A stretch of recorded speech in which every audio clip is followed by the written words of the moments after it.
The man is asleep when the woman suddenly feels the baby coming. She taps her husband, who wakes and swings into action, grabbing their bags and a picnic basket and rushing off to their red car. In their hurry, they left everything else behind, their blanket and the fruits and food they had brought to the picnic. The field buzzed with the sound of numerous insects, excited for the food left behind. A couple of ladybugs teach their 3 kids how to fly. One falls and smacks its body against a rock. A loud derisive laughter can be heard in the background. The family of ladybugs fly around, with the young bugs enjoying the flight very much. One of the young bugs is waylaid and pursued by a group of 5 flies. In an attempt to flee from her assailants, and still unskilled at the art of flight, she fell, bouncing over several hard and rocky surfaces, until it lands with a thud. Her wing is broken, and she becomes grounded. She couldn't fly anymore, and sits where she had fallen until the rain begins to fall. She sought shelter under a mushroom, but walked away quickly when the mushroom developed numerous eyes and stared down at her. She finally made a home inside a box filled with cookies, a box the couple had left behind in the haste.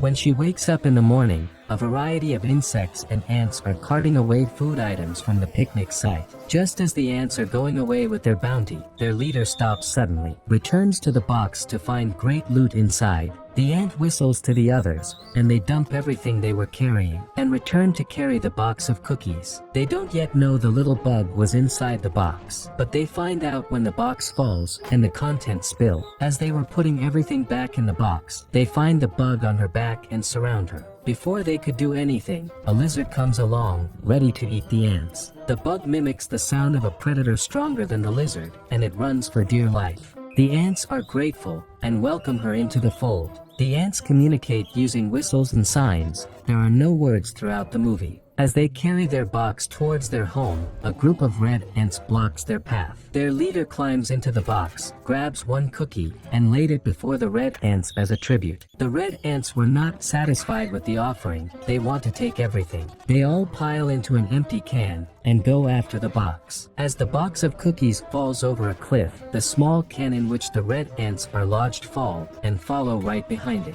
Both containers sail slowly downstream. Both groups navigate the water expertly, avoiding rocks and hanging tree branches, until the red ants in the can nudge the box, forcing it to collide with rocks. The bug falls into the water and is chased by a shark, which runs happily after it. It is a very scary chase, and just as the shark opens its mouth to swallow the bug, the ants make a long line with their arms connected and pull the bug out of the water. But in pulling him out, they didn't see the danger ahead. Their box, as well as that of their enemies, the red ants, fall off the cliff and land heavily in the water. They are able to get all their cookies out of the box before it sinks, and they pile everything up on the banks of the river. And at the command of the leader, they all swing into action, carrying the goodies on their heads and forming a straight line as they marched on. As they march, the bug finds a group of bugs like herself, and sadness envelopes her. She goes to stand by them, watching them as they fly. While she regrets her inability to fly, but she tries to fly and fails. She goes back to the group of ants and continues her journey with them. The red ants pick up the trail and march after the black ants as they carried their bounty homewards. At night, they pile the bounty up and surround it, while the bug and the lead black ant take the watch. In the morning, they continue their journey. The bug stops suddenly and looks back while the black ants continue the journey. She sees the red ants coming quickly behind them, and she rushed forward to inform the lead ant. They make a plan using the bug, whose red body made it difficult for the red ants to identify the black ants. Just as they escape the red ants, a car comes very close to squashing them on the asphalt as they are crossing the road. The leader whistles just in time and they all stop, waiting until the car had gone, before they continued their journey across the road to their anthill. The little bug feels like it doesn't belong, so it stops while the others walk towards the anthill. One of the ants turns around and whistles, inviting the bug to come along. The bug follows them in, as the ants present their booty to the queen. When the queen tastes the booty brought home by each group, she lays an egg or two for the other ants to carry to the egg room. When it tastes the cookies, it laid more eggs than it had ever laid all her life. It was so much that it surprised all the other ants. One of the red ants is seen monitoring the proceedings, and it quickly rushes back to report what it had found to her queen. Now we see numerous red ants marching like they were going to war. The black ants close their lair at night and goes to sleep. The bug is still one of them, sleeping among them as peacefully as though they were all kin. While she sleeps, she dreams of flying with her siblings and parents, perching on flower plants and friends. The bug goes out of the ant hill to try its wings. They are growing back slowly. It could lift itself off the ground, with the tiny wing beginning to form.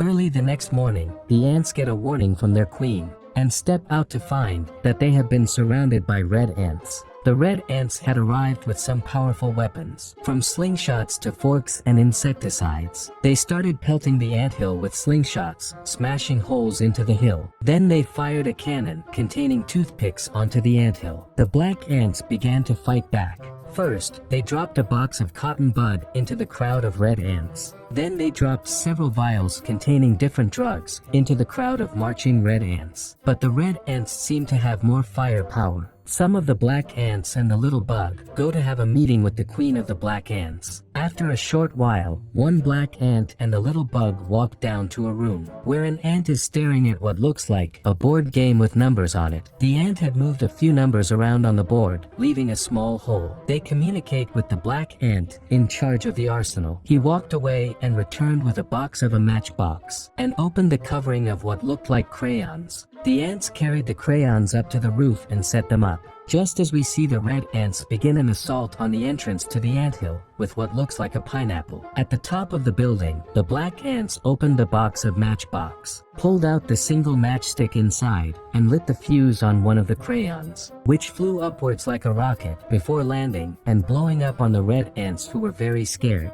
Unfortunately, the matchstick goes off after lighting one crayon bomb. The red ants celebrate and continue their assault on the anthill, home of the black ants. They continue the assault with the pineapple and shoot slingshots with smooth pebbles and forks attached to them. While the black ants were running scared, the little bug remembered that it had seen an insect carry away a box of matchbox. She speaks to the ants, and they fashion a kite for her. And she flies off on the kite, but was attacked by a spray from the red ants which destroyed his kite. She was forced to fly, and she did, flying off towards the picnic venues, the spot where they had picked up the box of cookies from. She found the matchbox right on the picnic basket and tries to lift it. She couldn't, it was too heavy for her, and noticed an insect coming for the matchbox and hid. The tiny insect lifted the matchbox over her head and began to run away with it. The little bug followed behind her. Meanwhile, the battle rages on. The red ants are assaulting the anthill heavily, smashing the entrance with the pineapple. A lookout black ant watches, hoping to see the little bug return. The little bug followed the insect with the matchbox. The insect carries the matchbox into a tiny brick house, and the little bug wades through the waters, following it. A frog rises out of the water, eyeing the little bug. Just as the little bug finds a stick of matches, the frog grabs her from behind and topples the house in a bid to take the little bug through the window. A beautiful field of flowers is shown, almost like a flashback. The bugs are flying happily, perching right on a canopy of a mushroom. The bug wakes suddenly while music plays in a stereo. She is in bed, being nursed by the insect who lives in the toppled house. She brings her a flower which she sucks, then begs the insect for the matchbox. The insect allows her to have the matchbox, and this time, she is able to fly with it. She makes her way back, and again, we hear the loud cackling laughter the bug had heard as a child. It was the houseflies that had chased her and caused the fall that damaged her wing. They were about to do the same thing to another bug. The matchbox falls off her grip, and she calls out to the flies. She farts in the face of one of them, and it drops dead. The others pursue the little bug. She is faster now, racing ahead of them and making them fly too fast. He forces them to slam into the lamp of an oncoming car, and dies. She frees the other bug and takes the matchbox once more, flying towards the anthill. The red ants are winning. The anthill is almost destroyed as the bug returns. With the matchbox, hope returned to the black ants. She lays the matchbox in front of them, and they greet and hug. The red ants are scared as the black ants light the rockets. There are lots of fiery fireworks happening all over the battleground, and the red ants run for dear life. The battle is won. The ants are grateful to the bug and gather to thank him in the presence of their queen. At the end, the bug can be seen flying again with the young bugs over the grasses.